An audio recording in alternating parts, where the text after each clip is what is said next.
ಕೆಳಗಿನ ಯಾವ ವಾಯು ಮಾಲಿನ್ಯಕಾರಕಗಳು ಹಸಿರುಮನೆ ಪರಿಣಾಮಕ್ಕೆ ಕಾರಣವಾಗಿವೆ? ಮೀಥೇನ್ ಇದೆ, ಮೀಥೇನ್. ಕಾರ್ಬನ್ ಡೈಆಕ್ಸೈಡ್ ಇದೆ, ಕಾರ್ಬನ್ ಡೈಆಕ್ಸೈಡ್. Chloro carbon. ಓಕೆನಾ? ಓಜೋನ್ ಪದರ, ನೀವೇನು ಓಜೋನ್ ಪದರ ಅಳಿತಕ್ಕಂಥ ಮಾನ ಡಾಬ್ಸನ್ ಇಂದ ನೀವೇನು ಓಜೋನ್ ಪದರ ಅಳಿತಿರ್ತೀವಲ್ಲ, ಆ ಲೇಯರ್ ಏನಪ್ಪಾ ಅಂದ್ರೆ ಲೇಯರ್ ನ ಕಡಿಮೆ ಮಾಡ್ತಾ ಇದೆ ಯಾವುದು? ಈ CFC. ಅದ್ರ ಜೊತೆಗೆ CFC both CFC it is a ozone depleting substance as well as it is a greenhouse gas also. It is a greenhouse gas. ಇದನ್ನ ಚೆನ್ನಾಗಿ ನೆನ್ಪಿಟ್ಕೊಳ್ಳಿ, ಯಾಕಂದ್ರೆ ಬಹಳ ಜನರಿಗೆ ನಿಮ್ಗೆ ಇದು ಗೊತ್ತಿರಲ್ಲ. ಫ್ಲೋರೋ ಕಾರ್ಬನ್ ಅಂದ ತಕ್ಷಣ ನಿಮಗೆ ಕ್ಲೋರಿನ್ ಇದೆ, ಎಸ್. ಓಜೋನ್ ಹಾಳು ಮಾಡ್ತಾ ಇದೆ ಸರ್, ಎಸ್.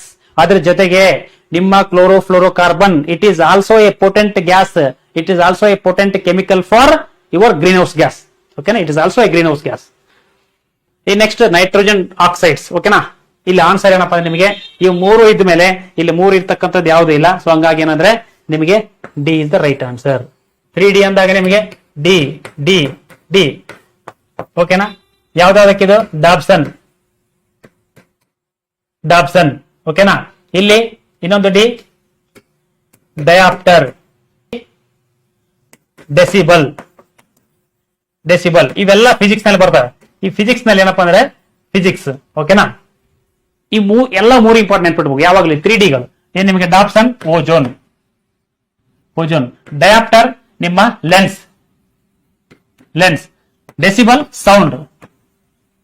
ಸೊ ಹಂಗಾಗಿ ಈ ಮೂರು ಯಾವುಗಳ ಮಾನ ನೆನ್ಪಿಡ್ಬೇಕು. ನಾನು ನಿಮ್ಗೆ ಅವಾಗ ಹೇಳ್ತಿರ್ತೀನಲ್ಲ. ಎಸ್, ಫಿಸಿಕ್ಸ್ ಅಲ್ಲಿ ಬಂದಾಗ ನಿಮಗೆ ಈ ಮೂರು 3Dಗಳು, 3D ಯೂನಿಟ್ಸ್ಗಳು. ಅದೇ ನಿಮ್ಗೆ ಬಯಾಲಜಿ ಬಂದಾಗ ಹೇಳ್ತಿರ್ತೀನಿ ಅವಾಗ ಏನಪ್ಪಾ ಅಂದ್ರೆ 4 ಆಸಿಡ್ಗಳು ಆಗಿರ್ಲಿ, ಅಸಿಟಿಕ್ ಆಸಿಡ್ ಬಯಾಲಜಿ ಆಗಿರ್ಲಿ ಅಥವಾ ಕೆಮಿಸ್ಟ್ರಿ ಆಗಿರ್ಲಿ, ನಿಮ್ಮ ಅಸಿಟಿಕ್ ಆಸಿಡ್ ಅಥವಾ ನಿಮ್ಮ ಆಕ್ಸಾಲಿಕ್ ಆಸಿಡ್ ಅಥವಾ ನಿಮ್ಮ ಯೂರಿಕ್ ಆಸಿಡ್. ಓಕೆನಾ? ಇನ್ನೊಂದು ಯಾವ್ದು ಆಸಿಡ್ ಉಳಿತು ನೋಡಿ? ನಿಮ್ಮ ಅಸಿಟಿಕ್ ಆಸಿಡ್ ವಿನೆಗರ್ ಅಂತ ನೆನ್ಪಿಡ್ಬೇಕು ನೀವು. ವಿನೆಗರ್ ಅಂತ ಹೇಳಿ ಗೊತ್ತಿರ್ಬೇಕು. ಓಕೆನಾ? ಆಕ್ಸಾಲಿಕ್ ಆಸಿಡ್ ನಿಮ್ಮ calcium oxalate, kidney stone. Uric acid ನಿಮ್ಮ ಗೌಟ್ ಡಿಸೀಸ್ ಅಥವಾ ನಿಮಗೆ ಏನಂತ ಕರಿತಾರೆ ಕನ್ನಡದಲ್ಲಿ? ಗೌಟ್ ಡಿಸೀಸ್, ಗೌಟ್ ರೋಗ. ಓಕೆನಾ? ಇನ್ನೊಂದು ಆಸಿಡ್ ಯಾವ್ದಂತ ನಿಮಗೆ ನಿಮ್ಮ ಲ್ಯಾಕ್ಟಿಕ್ ಆಸಿಡ್ ಇದೇನಪ್ಪ ಅಂದ್ರೆ ನಿಮಗೆ ಯಾವುದು? ನಿಮ್ಮ ಸ್ನಾಯು ಸೆಳೆತ. ಓಕೆನಾ? ಸೊ ಈ ಕೆಮಿಸ್ಟ್ರಿ ಬಂದಾಗ ಈ 4 ಆಸಿಡ್ಗಳು. ಓಕೆನಾ? ಯಾವ ರೀತಿ ನಿಮ್ಗೆ ಫಿಸಿಕ್ಸ್ ಅಲ್ಲಿ 3 ಯೂನಿಟ್ಗಳು. ಇವೆಲ್ಲ ನಾವೇನಪ್ಪ ಅಂದ್ರೆ ಎಲ್ಲಾ ಕ್ವಶನ್ ಪೇಪರ್ ನೋಡಿ ಎಲ್ಲಾ ಎಕ್ಸಾಮ್ಸ್ ಅಟೆಂಡ್ ಮಾಡಿ ಯಾವ್ದನ್ನ ಫೋಕಸ್ ಮಾಡ್ಯಾನ ಅಂತ ಹೇಳಿ ನಾವು ಮಾಡ್ಕೊಂಡಿರ್ತಕ್ಕಂಥ ಕೋಡ್ಗಳು.